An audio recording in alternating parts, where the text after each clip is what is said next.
بسم اللہ الرحمن الرحیم۔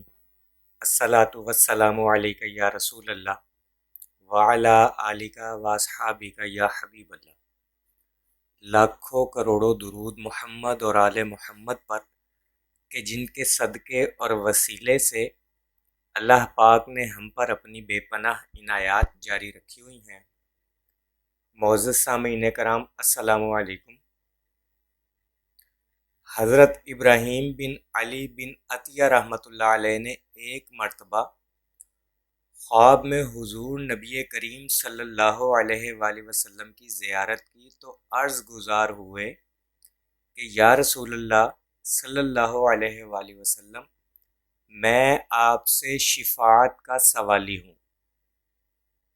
تو یہ سن کر آپ صلی اللہ علیہ وآلہ وسلم نے ارشاد فرمایا کہ اگر تم میری شفاعت کے طلبگار ہو تو پھر مجھ پر کثرت سے درود و سلام پڑھا کرو۔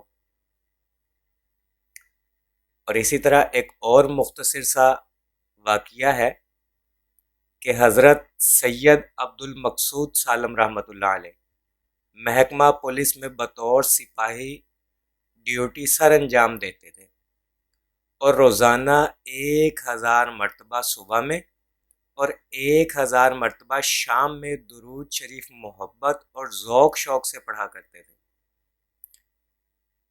11 اگست 1977 میں آپ نے انتقال فرمایا اور وفات سے کچھ دن پہلے خواب میں حضور نبی کریم صلی اللہ علیہ وآلہ وسلم کی زیارت سے مشرف ہوئے۔ کیا دیکھتے ہیں کہ حضور نبی کریم صلی اللہ علیہ وآلہ وسلم نے انہیں اپنے سینہ مبارک سے لگایا ہوا ہے اور بوسے دے رہے ہیں اور فرما رہے ہیں کہ ان قریب تم ہم سے آ کر ملو گے۔ اور تیسرا مختصر واقعہ ہے کہ جناب فیاض حسین چشتی نظامی رحمۃ اللہ علیہ فرماتے ہیں کہ میری والدہ محترمہ کثرت سے درود شریف پڑھا کرتی تھی۔ تو ایک مرتبہ کسی وجہ سے پریشان تھی کہ اسی رات خواب میں حضور نبی کریم صلی اللہ علیہ وآلہ وسلم کی زیارت نصیب ہوئی۔ آپ صلی اللہ علیہ وآلہ وسلم نے فرمایا، میں تمہارے ساتھ ہوں، فکر نہ کرو۔ چنانچہ اس خواب کے بعد ان کی پریشانی دور ہو گئی۔ میرے عزیزو، اس طرح کے لا تعداد مشاہدات، واقعات اور روحانی خواب ہیں جو سینہ بسینہ ہم تک پہنچتے رہے، لیکن اکثر یہ سننے میں آتا ہے کہ کسی کو اپنے تجربات، مشاہدات یا روحانی خواب بتاؤ گے تو یہ سلسلہ بند ہو جائے گا، یا اگر کسی کو اپنے درود کی تعداد بتاؤ تو نظر لگ سکتی ہے، اور یہ سراسر غلط بات ہے۔ پہلے پوائنٹ پر گفتگو کرتے ہیں کہ اپنے تجربات، مشاہدات بتانے سے اگر یہ سلسلہ بند ہوتا تو لاکھوں اولیاء کرام نے اپنے درود شریف کے روحانی خواب آپ لوگوں تک پہنچائے ہیں، ان کا تو یہ سلسلہ بند نہیں ہوا۔ اور اگر درود شریف کی تعداد بتانے سے نظر لگتی تو یقین جانیے اس بات کو لے کر بھی اولیاء اللہ کبھی بھی اپنے درود شریف کی تعداد نہ بتاتے۔ اور جیسا کہ یہ بات ثابت بھی ہے کہ آپ نے اب تک کئی سو کی تعداد میں مشاہدات یا روحانی خواب مختلف چینلز پر یا مختلف واٹس ایپ، فیس بک گروپس وغیرہ پر پڑھ لیے ہوں گے یا سن لیے ہوں گے۔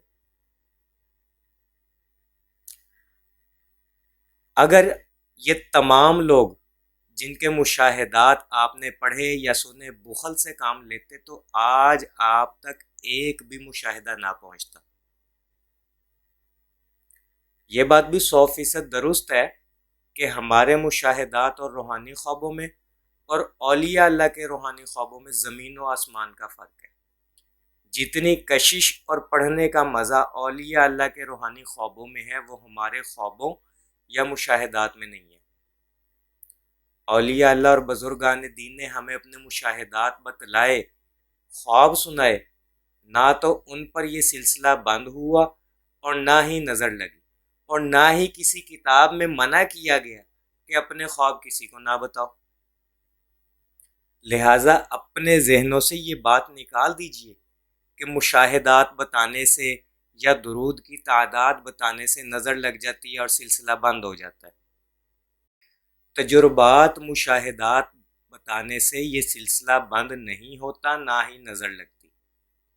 البتہ درود کی تعداد بتانے میں احتیاط کریں، صرف اپنے رہنما، اپنے مرشد یا اپنے استاد کو بتا دیں۔ درود کی تعداد کو عام نہ کریں۔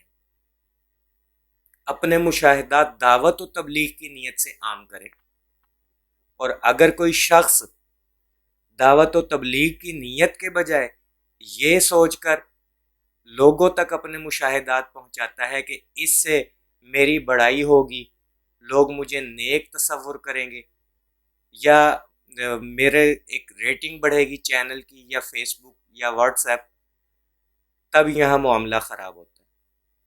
البتہ اگر آپ دعوت و تبلیغ کی نیت سے بتا رہے ہیں تو اس میں کوئی حرج نہیں ہے، بلکہ ثواب ہے۔ ایک مشاہدہ ہزاروں لاکھوں لوگوں تک پہنچتا ہے۔ آپ خود سوچیں، ہمارے مشاہدے کو، ہمارے روحانی خواب یا تجربے کو سن کر ایک شخص بھی اگر درود شریف کے رستے پر مخلص ہو کر چل پڑا، محبت سے درود پڑھنے لگ گیا، تو اس میں ہماری اور اس کی نجات کا سامان بن جائے گا۔ اب سوال یہ پیدا ہوتا ہے کہ جب کسی کو بتانے سے نہ نظر لگتی ہے اور نہ ہی سلسلہ بند ہوتا ہے، تو پھر ہمیں کیوں محرومی ہوئی؟ ہم پر کیوں خواب بند ہو گئے؟ آپ میں سے کئی لوگوں کا یہ سوال ہو سکتا ہے کہ پہلے ہمیں اچھے خواب آتے تھے، مشاہدات ملتے تھے، لیکن اب یہ چیزیں نہیں حاصل۔ ہم نے کسی کو بتا دیا تھا، اس کے بعد سے یہ سلسلہ بند ہو گیا۔ تو اس کی دو بڑی اہم وجوہات ہیں جس کی وجہ سے ایسا ہوتا ہے، اور ان وجوہات کی طرف غور بھی نہیں کرتے ہم۔ وہ وجوہات کیا ہے؟ انشاءاللہ اگلی ویڈیو میں مزید تفصیل کے ساتھ اس پہ گفتگو کریں گے اور آپ کو بات کی سمجھ آ جائے گی۔ اس گفتگو کے بعد جو اگلی ویڈیو میں ہوگی، انشاءاللہ آپ اپنے مشاہدات چھپائیں گے نہیں، بلکہ لوگوں تک پہنچائیں گے، کیونکہ آپ بھی تو لوگوں کے مشاہدات سن کر اپنے درود کے سفر کو بڑھا رہے ہیں۔ اسی طرح آپ کے مشاہدات سن کر بھی لوگوں کو حوصلہ ملتا ہے، یقین بڑھتا ہے، محبت بڑھتی ہے۔ دعا گو ہوں کہ اللہ پاک ہم سب کو کثرت سے درود شریف پڑھنے پڑھوانے، لکھنے لکھوانے اور اس کی اشاعت و تبلیغ کرنے والا بنائے۔ صلی اللہ علی محمد، صلی اللہ علی محمد، صلی اللہ علی محمد۔ السلام علیکم۔